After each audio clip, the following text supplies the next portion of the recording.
Yung una sabi sa akin, gawa tayong feasibility study. 2 years I waited for feasibility study. And then nung last hearing, sabi nyo nga po, wala nang feasibility study. Eto na, may design na.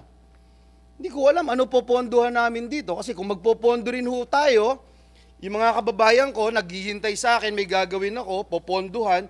Pero kung yung poponduhan nating project, hindi rin pala tama, hindi rin part ng master plan, masisira din po ako, masisira din tayong lahat. So ako, I'm so sorry but I'm so disappointed na hanggang ngayon wala tayong master plan eh.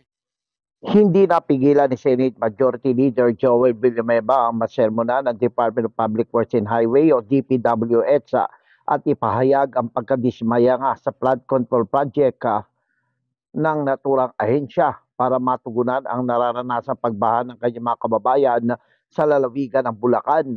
Sa budget deliberation ng Senate Finance Subcommittee para sa 2024 budget ng DPWH, dismayado si Villanueva dahil sa pag-aakala na magsisimula na sa susunod na taon ang aktual na construction ng flood control project o yung Central Luzon Pampanga River Project na popondohan ng $200 million ng ADB o Asia Development Bank.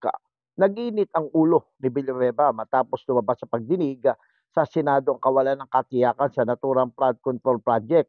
Sa naturang pagdinig, inamin ni DPWH Secretary Manuel Bunoan na tapos na ang feasibility study at ginagawa na ang preliminary design ng proyekto at sa 2024 pa gagawin itong detailed engineering design.